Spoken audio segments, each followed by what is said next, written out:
Live, okay. So let's start with our names, our institutions and position, and what we want to learn today. Favorite ice cream flavor? Okay, I'm Virginia Doe, and I'm at Miami University. I'm a second-year master's student, and I have an assistantship in the Office of Community Engagement and Service, working with service for living courses. And my favorite ice cream flavor is mint chocolate chip. Okay. I can go. Me, I'm also a graduate student in the Miami Student Affairs and Higher Education Program, also second year. My assistantship is with the College of Education and Health and Society. And my favorite ice cream flavor changes quite a bit, but recently it's been salted caramel. Welcome, Peter. Yeah, go Peter. Hi, my name is Peter Lim-Tong Virat, and I work at Indiana University, Purdue University, Indianapolis, as the coordinator for social justice education. And my favorite ice cream flavor is chocolate chip.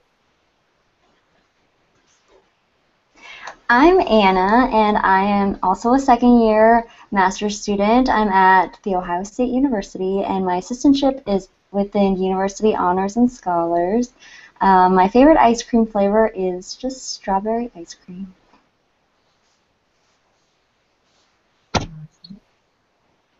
Cool. So, thanks for sharing, everyone, and good morning. So, to begin, so there was a lot of really good information in Chapter 6, particularly in reference to AAPI students in leadership, and then talking about the impact of small minority. So to start, how do you feel that the model minority myth influences AAPI students that you work with as individuals within their development or within their conceptions of themselves as leaders? And this can be personal stories.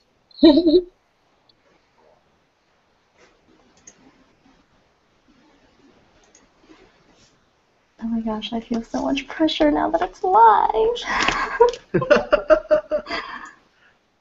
You're good. I definitely said things that were not well thought out on my team, and I'm sure people are like, oh, I'm not understanding why she's in this book club. And that's okay. It's growing moments. This is a brave space. We're just gonna go for it.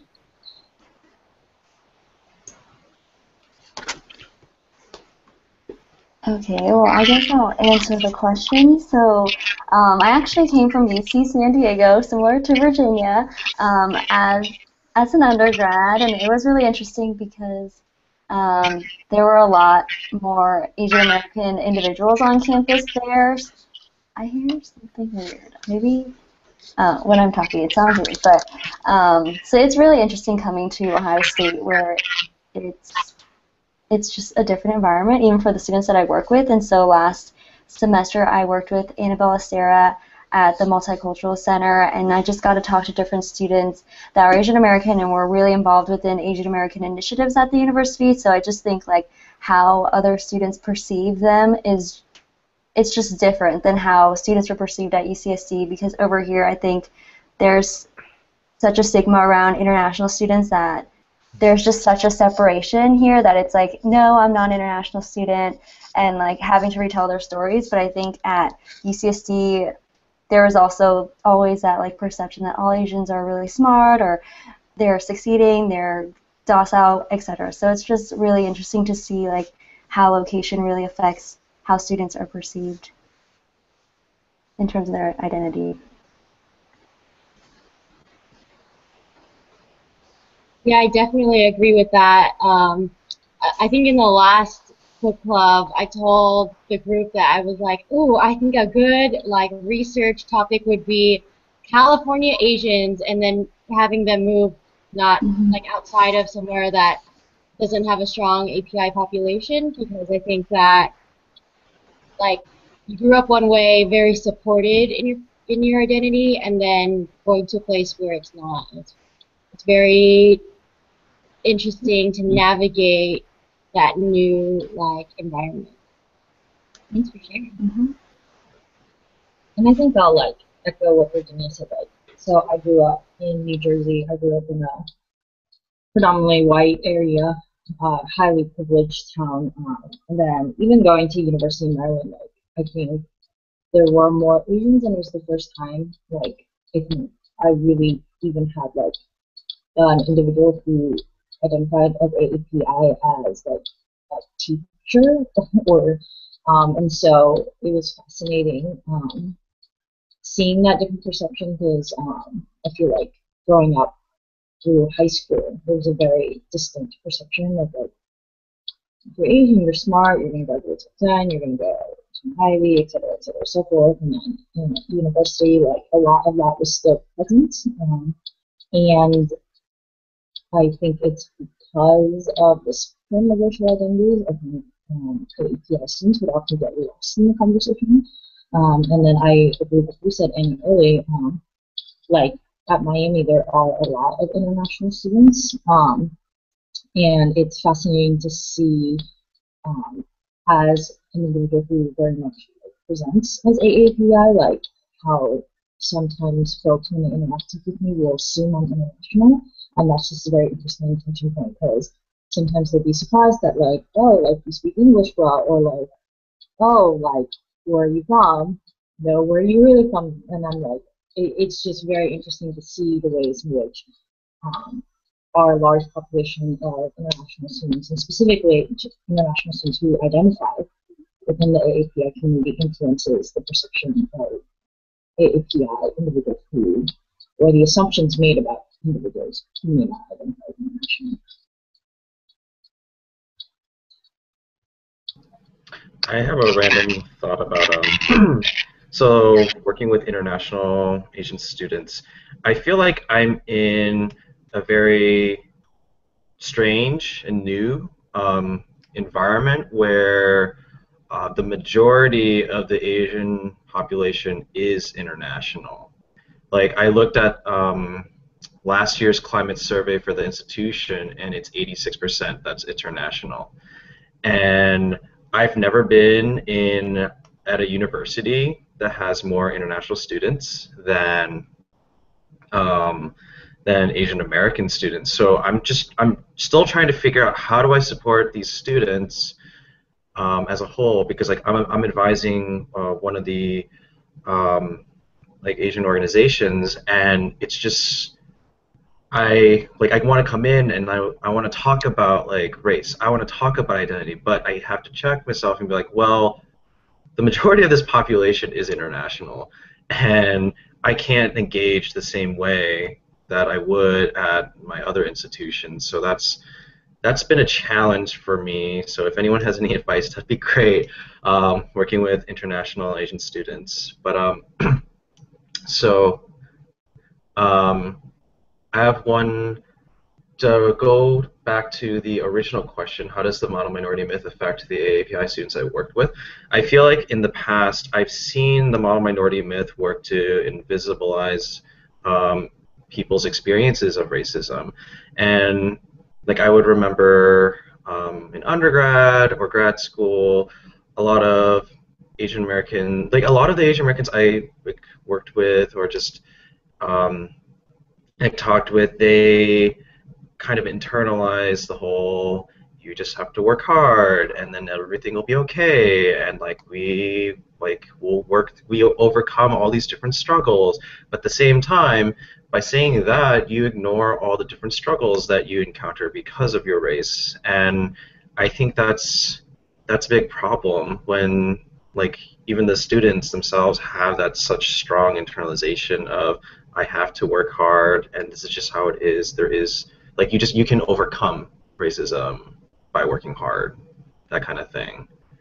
So I think that's a very big issue that I've seen.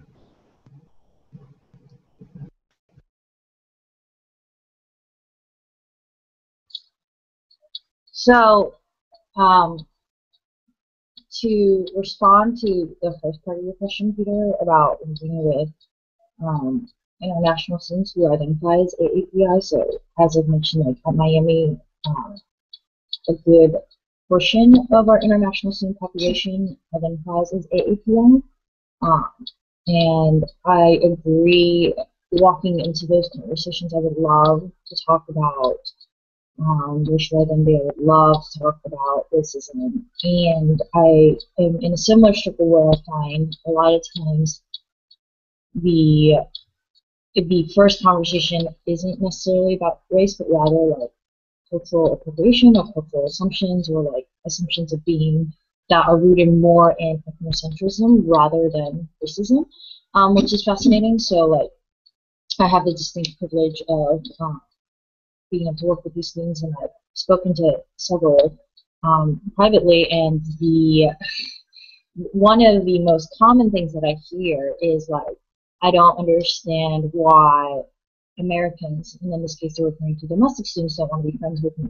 And so understanding that that's a source of real pain, hurt, and understanding that for a lot of these international students it is important for them to be able to integrate themselves into campus life. I find that it's not my preference, it's almost like I have to put out that fire first and deal with that tension and struggle and that notion of fitting into a place that sometimes distinctly makes you feel like you don't belong.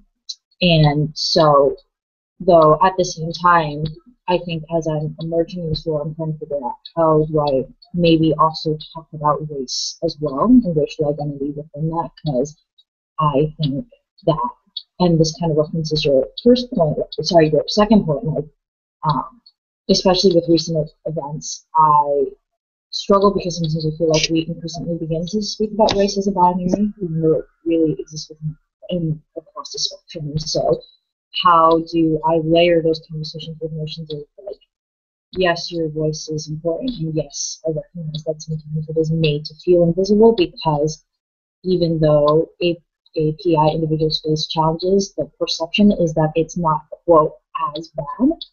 And so it becomes like Russian Olympics within racial categories and racial identities. And so, yeah, kind of my thoughts to both of your points.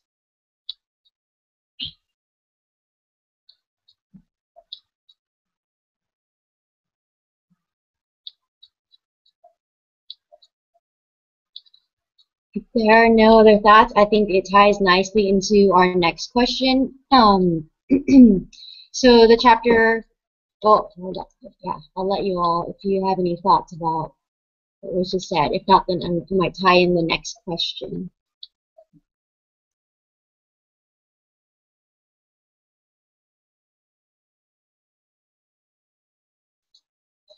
Okay, I'll ask the next question.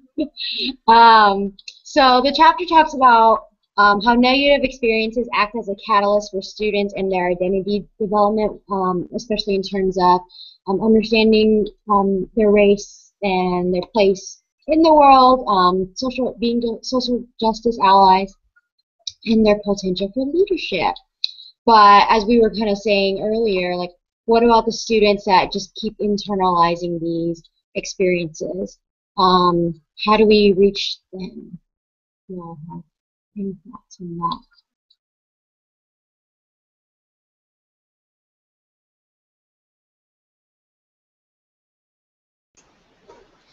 I feel like this is such an interesting question, and it really reminded me of like a discussion I had in class recently about socioeconomic status and how that's like a part of your identity that isn't really visible. And so a question that I asked my class is like, how do we help students that don't ask for help? So it's just like, I don't really know how to address that either. It's like, I want to be there for all these different types of students, but then it's also like, I don't know what issues they're facing if they don't tell me, or like, how do I really address something if I don't know what it is? So I don't even know if I have an answer to this question. I just wanted to add that it's really hard. It's hard to navigate that, and especially it's hard to be there for students that might not really understand what it is either.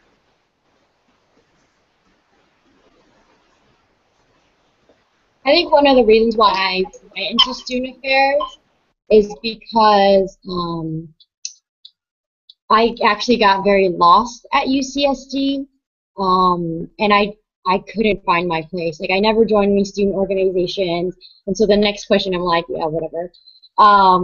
But like I think one of the reasons why I joined is because I want to be able to reach out to certain students that like who might be on the edge of like, oh, I am interested in joining something, but they don't commit to that. Trying to figure out how to reach a broader scope of students. So yeah, I'm not sure there is an answer, but I just wanted to get y'all thinking.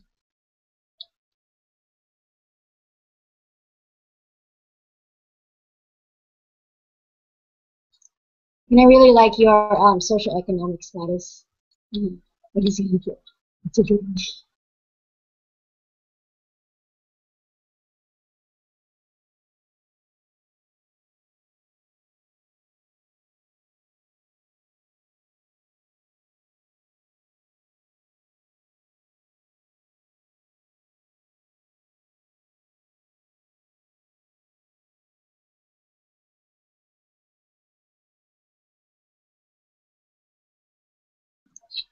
Um, and like kind of thinking about what you were saying, Anna, too, is like I think it's hard to when we talk about like race because in so many ways it's so visible and present, and in other ways, like just because that is the case does not necessarily mean that it is solely for students.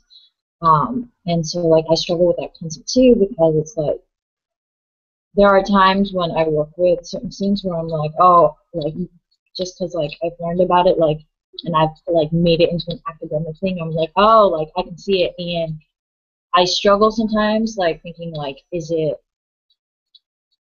my place to try to help them understand that? Like, what is that process? Where is my process in helping them develop? Like, um, and that goes into larger conversations about like development conversations. Like, at what point do you push versus at what point do you need to allow a student to kind of get to a place before you have those sorts of conversations? And so, like, I agree with you absolutely. And I had asked Virginia to kind of throw the question on the list because I'm curious. Like, I think a lot of times the students who come to us are the ones who like the negative trigger ends up being a powerful stimulus for personal development, either in identity or leadership or all across the spectrum.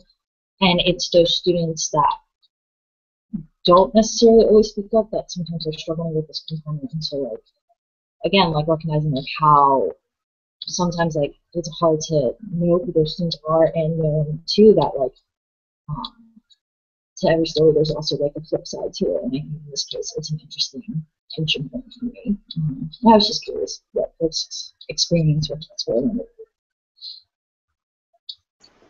No, I think it's a great question. So I totally agree with you. I think I struggle also is like my main assistantship, we don't have a lot of Asian American students in it, like working within University Honors and Scholars, it's very white, and a majority of my students are white. So it's like if I do encounter two Asian American students, it's like I want them to join, like go to the MCC and like do all these great things, but then also like I don't want them to feel as if like, well, that's kind of where you belong also, like. So it's just really hard because I feel like students are here within the university, and I don't know, I just don't want it to be like, if you're an Asian American student, you should do this because like this is how I got to experience different things. And so I know it's I struggle also because like I want to be there for them and I want them to experience these great things that I know other students are experiencing, but then also like what does that action say to them if I do that? So it's hard.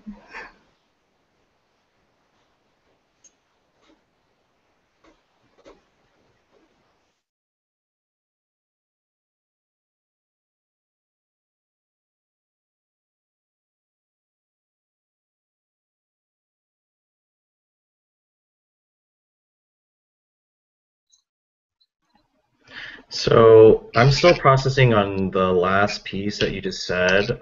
So once I finish processing, I'll come back to that. But I wanted to go back to the point of so going back to the part of the catalyst. having these negative experiences being the catalyst for identity development, I started, and like social justice allies, I started thinking about the students that are always engaged, that are always on the front lines, that are always doing work because they have a lot of like passion, because they started to, you know, find their voices, they started to learn all these things and supporting others. But then I worry at times when they, like, you know, they use all these negative experiences and positive experiences too, but then what about the burnout? Like, I'm like, I think that's a very big issue in our communities where, you know, we finally realize, like, at least this is, I'm speaking from my personal experiences too. Like, when I started like processing all like my negative experiences and finding like my source of empowerment, I just kept on going 120% until I just completely burnt out. and and it was just really tough. So I'm thinking, what are ways for us as like student affairs professionals to kind of support all these different students that may be so like so passionate, so like, you know, they're finding so much meaning for the first time, and then they might just kind of go and completely burn themselves out. I don't know. Like, I think, like, what is our role in like supporting students that way?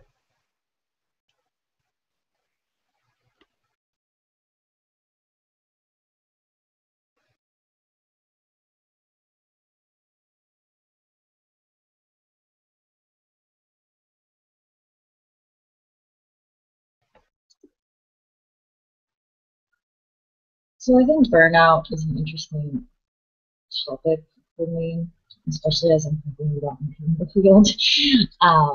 And thinking about Peter, what you're saying, like I was definitely one of those students who like once it was kind of like I had a tipping point, and once I hit that tipping point, I was going like 120%, and absolutely I burned out, and I burned out very quickly.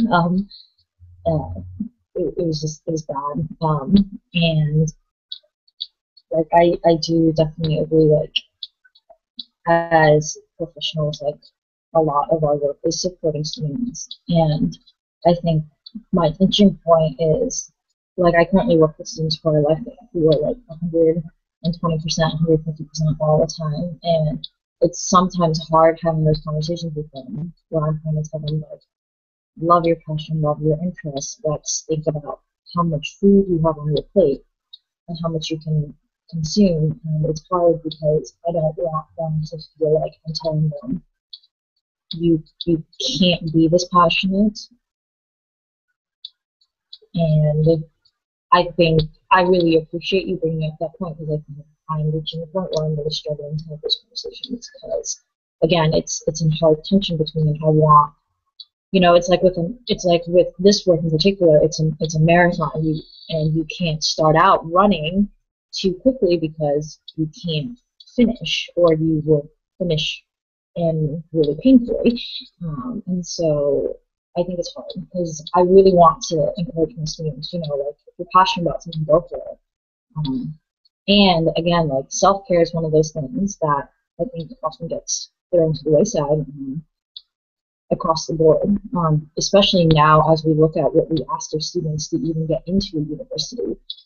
They need to be strong across the board, and so already there's like a mentality of you need to work hard, and then if you add on the layer of the minority, I think there's an added pressure to it too. So I know I didn't really answer. I think I'm just echoing a lot of your similar concerns and frustrations, and like, what does that conversation piece actually look like in a way that is supportive of a student, that's encouraging of a student, and can help the student realistically rein in a little bit so that they can stay in the fight for a longer period of time, rather than end up burning out after a year or two, in whatever position or whatever the reason they're involved in.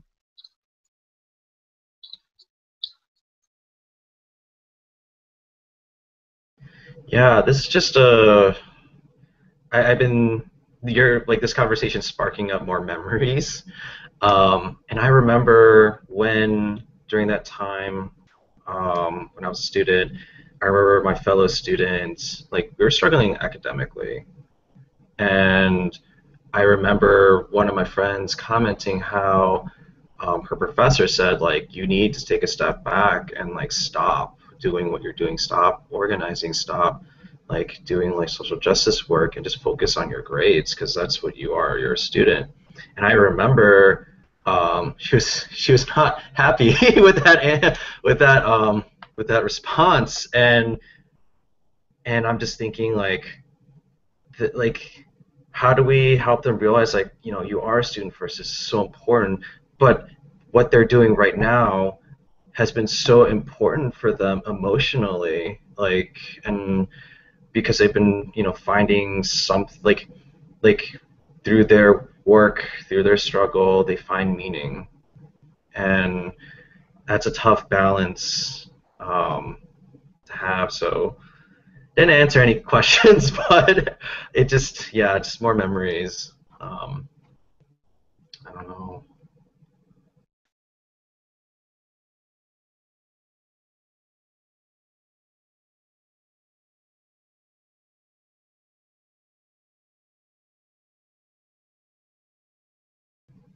I guess I'm also thinking, sorry if I'm taking up too much space.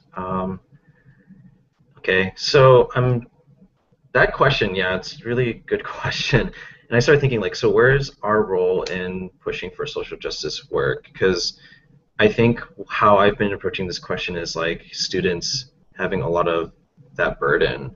And I wonder, how do we, like, you know, engage in the struggle, help them in social justice work so that they're not doing everything.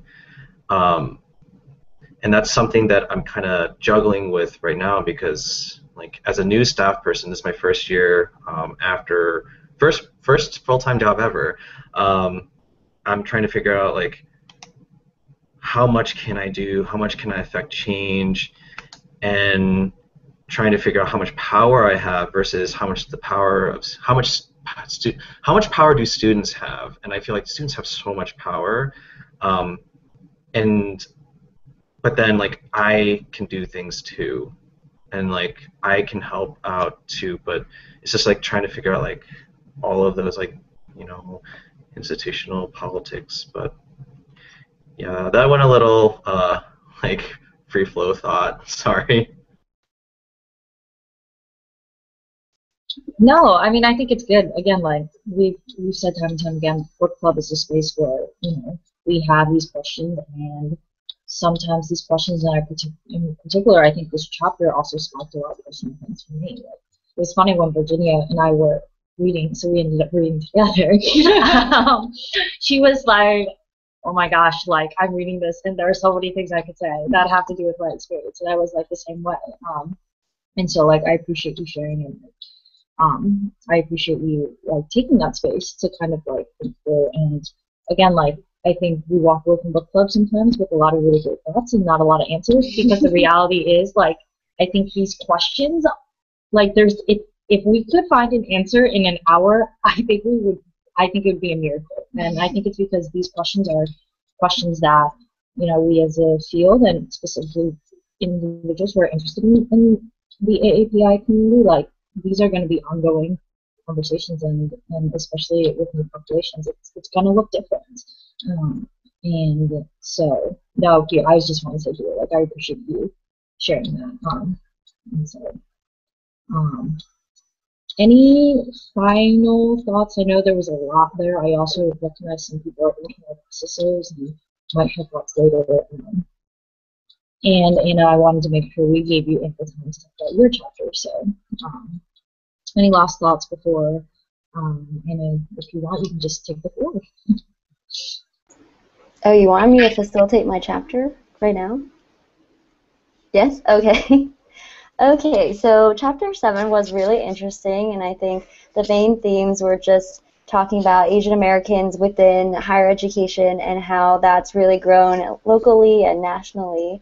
So my first question is, on page 147, it states that the number of API student affairs professionals remained low during the 1980s.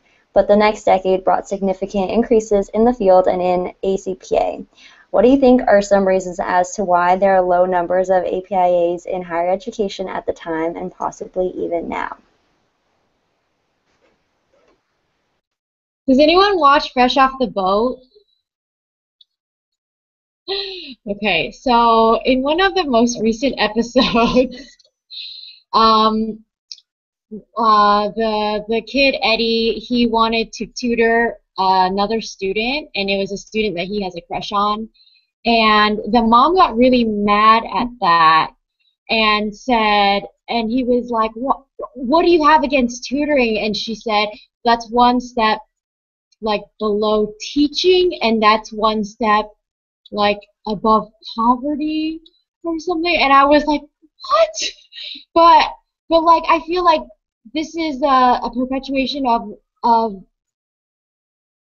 like Asians and going into like a medical field, going into law, right? Like I feel like a lot of Asians, like the ones like in my family, they don't value going into education. They value education, but not going to be a teacher or a professor.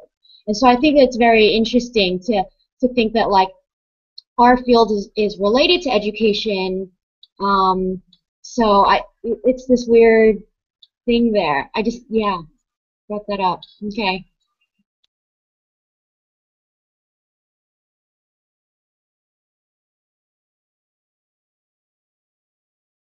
I think you brought up some really interesting points, and I totally agree with you. I think even, like, I don't know, I feel like a ton of people stumble onto student affairs by accident also, about how, like, this wasn't what we had intended to do, but it's, like, maybe, like, even for me, like, my original plan was what my parents really wanted, but it wasn't what I wanted, and so this is something that I love to do as an undergrad, and then I did know this is something you can do professionally also, so I don't know, maybe that plays a part in it also.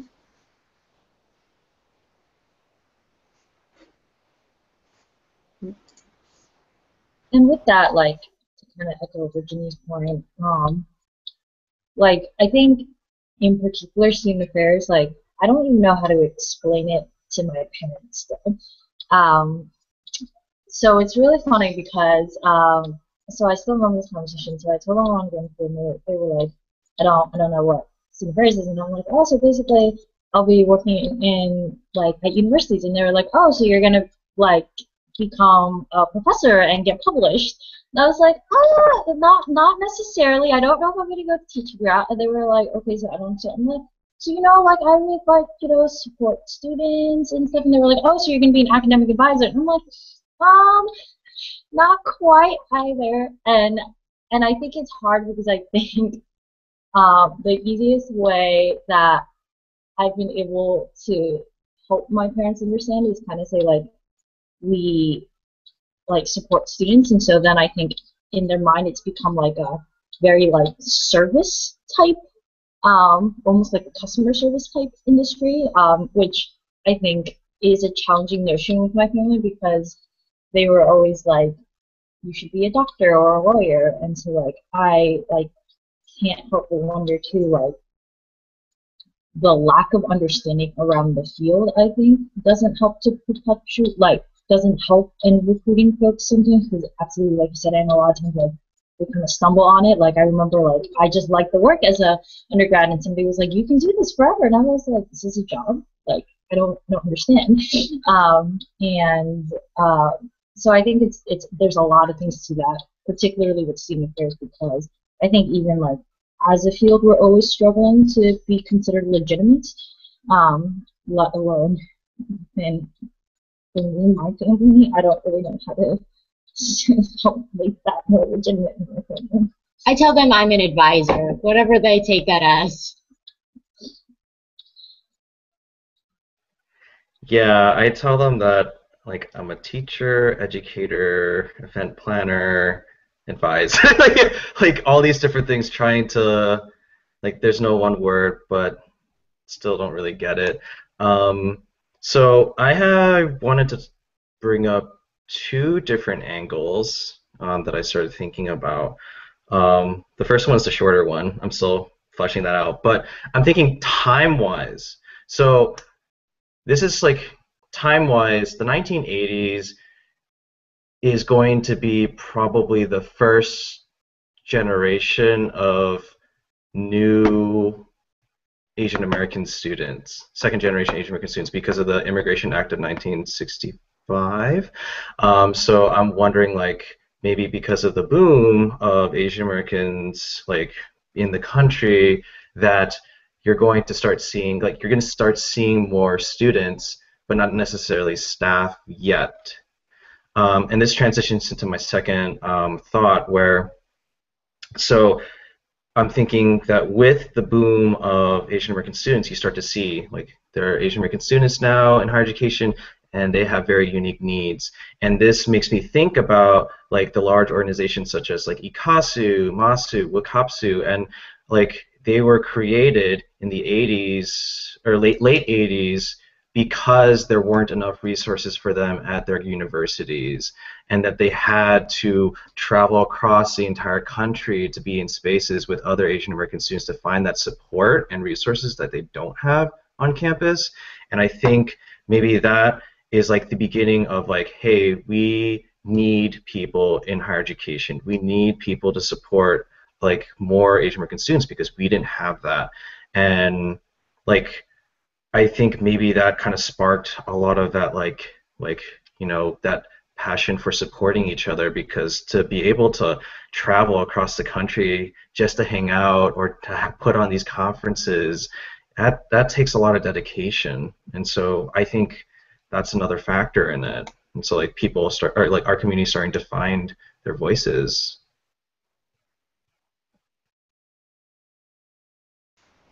Thanks for adding that on. I feel like this chapter didn't even talk about those different, they were like student-ran organizations also, but yeah. Would it be okay if I move on to the next question? Okay. So my next question is, as I was reading this chapter, I thought a lot about the power of mentors and femtors in the field who got me involved. Do any of you want to talk about any API mentors or femtors that impacted you early in your career?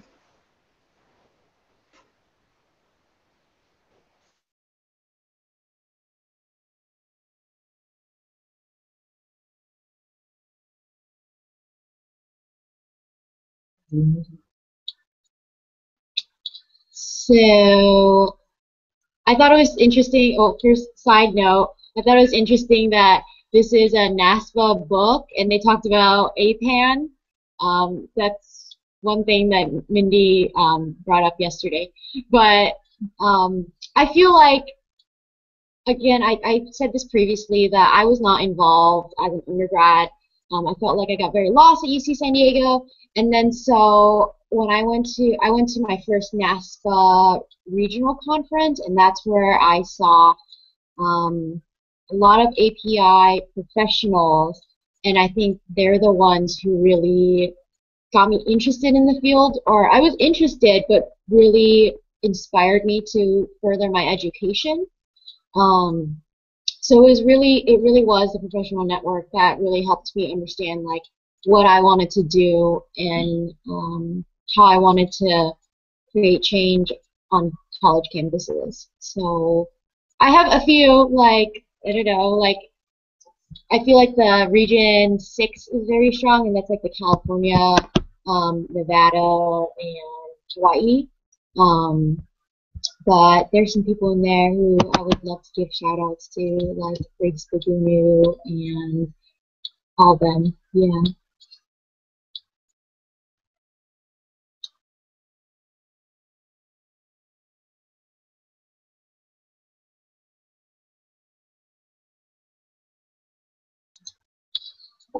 So like I really love this question because like I think maybe it's because I'm just beginning, or maybe it's just me.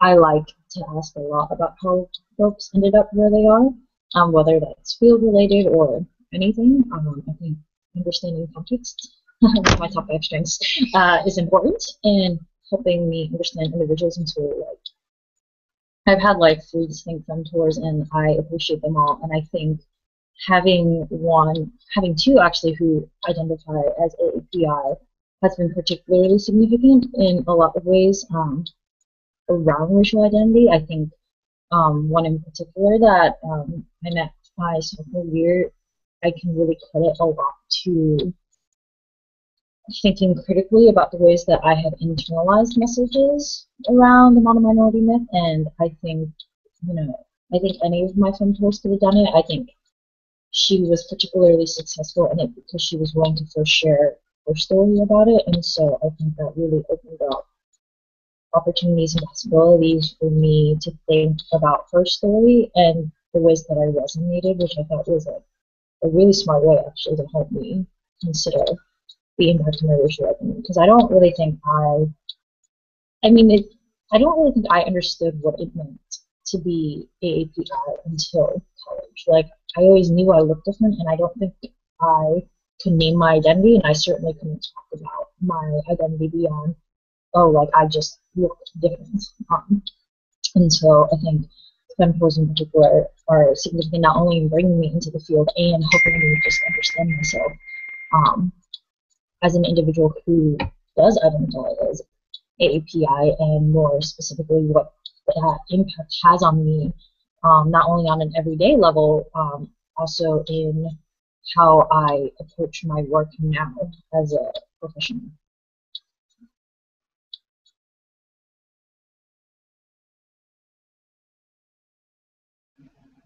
So I'm reflecting upon my first experiences. So I had several mentors as well that are API, and I remember the first time I started like talking to them, it was like nothing identity related. It was about helping me process like, what major do I like, what is my major, like what do I want to do? And at that point in time I was like very focused on like biology, but I think that was also one of the first times where I just had someone there to just listen and to help me process my experiences, because up until that point I don't remember having someone, like I can't recall a time where like I had someone who I felt comfortable just like listening to me process and vent. And it was just like I just kind of thought, oh, these are just like random thoughts. And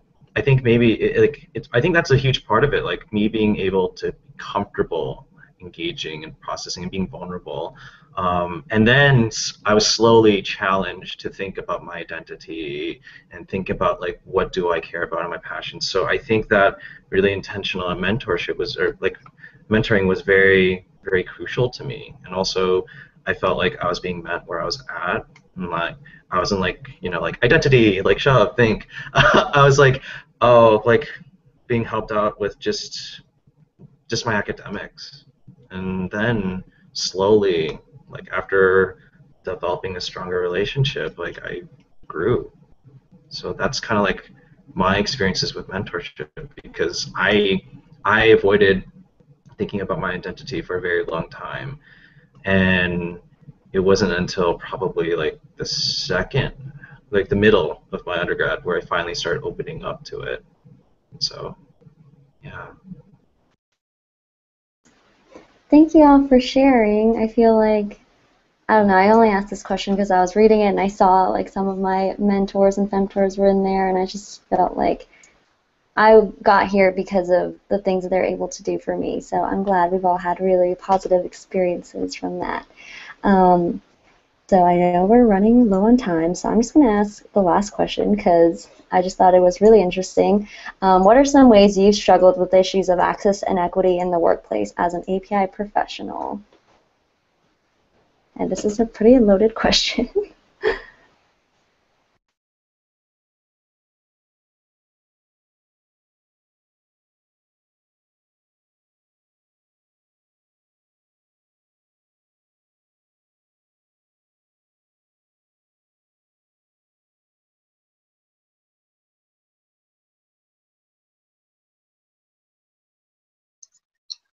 So the very first thing I would like to say is that, thinking back, I've never had an APIA supervisor. And actually, one of the doctoral students in our program, I think, wanted to write about race and supervisory roles, how that plays a role. I don't think they were still pursuing it, but I think that was something they came into the program thinking about. And I when I heard about that, I was like, wow, yeah, I never thought of it that way. Like I never had a supervisor that looked like me. And trying to navigate that, especially I've had experiences where I've put in proposals to go to a conference, like a budget proposal, and it's been denied. And sometimes I'm wondering, like, is that a product of, like, because of my lack of knowledge, or is it because of, like, how they're perceiving me? Um, so it's hard to juggle to say, like, you know, why. Yeah.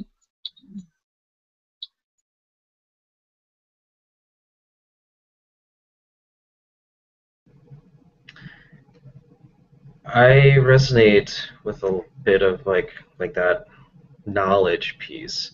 Like right now, I'm struggling quite a bit because I don't have like I'm one of two Asian Americans in the entire division of student affairs. So um, I'm very lucky that I have the other like Asian American. He's been there for a long time, and so like I've been able to get a lot of support from him. Um, and he's been helping me, process like how do I navigate like the institution, thinking about like higher education and politics, and I wonder how much more would I struggle if he weren't there for me, because when I entered, when I went to when I first got to Indiana, I just looked and I sought out for like any Asian Americans on campus, and he was the only one. So I think that was a big piece. But there's still a lot that I don't know, and I think it's a bit of a struggle. Like, I think so. This is where the international Asian come and versus like Asian American piece comes into play again for me, because 90% of faculty and staff are international. So that's a big struggle for me because like for example, I went like there's like affinity spaces and I went to affinity space, but every single person in that room was not Asian American and they were not in education. So it's another struggle, even though they're represented in like the STEM field, I'm still not really getting that support, and like I'm still like struggling to like move forward, and so I've had to really seek out support within the more broadly within the POC community instead of just Asian Americans, and that's just I guess that's the best I can do in terms of like finding my like building myself up and finding people to support me professionally at the institution.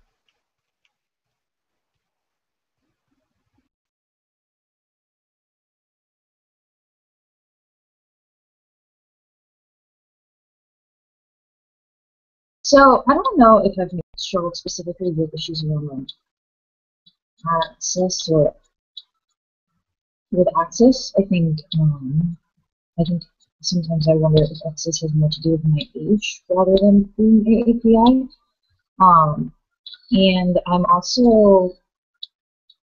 very aware whenever I work into a professional space. One, I can't help but wonder or notice how many other folks may identify as AAPIs. Kind of like what you're saying, like when I came to Miami, like I kind of did like I didn't do a very thorough research, but I was like, I wonder like how many folks in the division identify as AAPIs.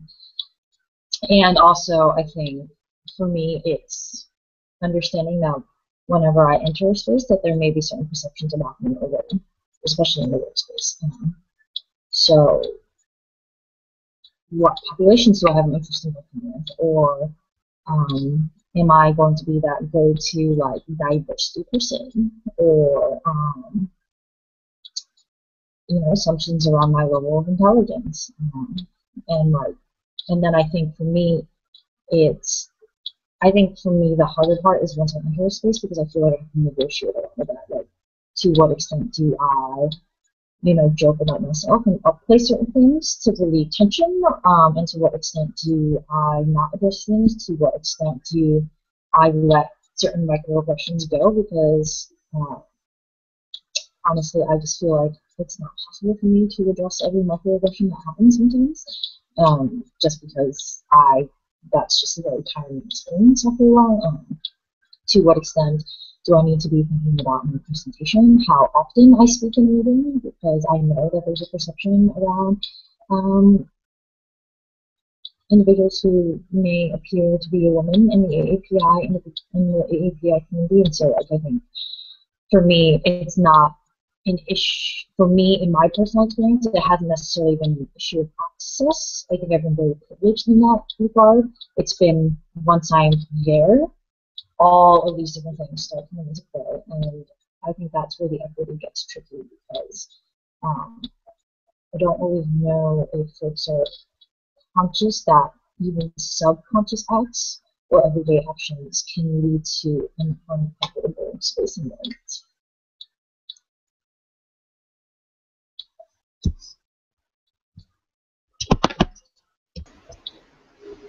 Okay, thank you all for sharing. I guess I only asked that because I feel like my experiences have been so drastically different from coming from UCSD. I did have API supervisors that really understood where I was coming from and different things, but being here, I do feel like I'm the go-to diversity person. It's just like, I'm annoyed at that. But yeah, it's been an interesting journey. But yeah, I don't know if you all wanted to wrap up. I didn't want to like ask my other question because we have limited time. I think this was a really good meeting. Even though there are only 4 of us, I was like, ah! But I think we did a great job. I appreciate the conversations. Thank you all for sharing. We have to take a picture. So I want Anna to be the big picture since you like facilitated and you're obviously. So if you speak, then you can be the big picture on my screen and then I'll Oh, how do I do this? Oh, do I take the picture or do you take the picture? I can't hear you because we're muted. just like smile and wave. Should we do some like silly face? I don't know. I will just, okay. Wait, am I taking, I just am confused on who's taking Oh the no, photo. I'll take it. Virginia, Okay, because we just need you to speak, Anna, so that you can be the face okay. that you facilitate. Yay, okay. Cheese. Okay. Oh no. Oh.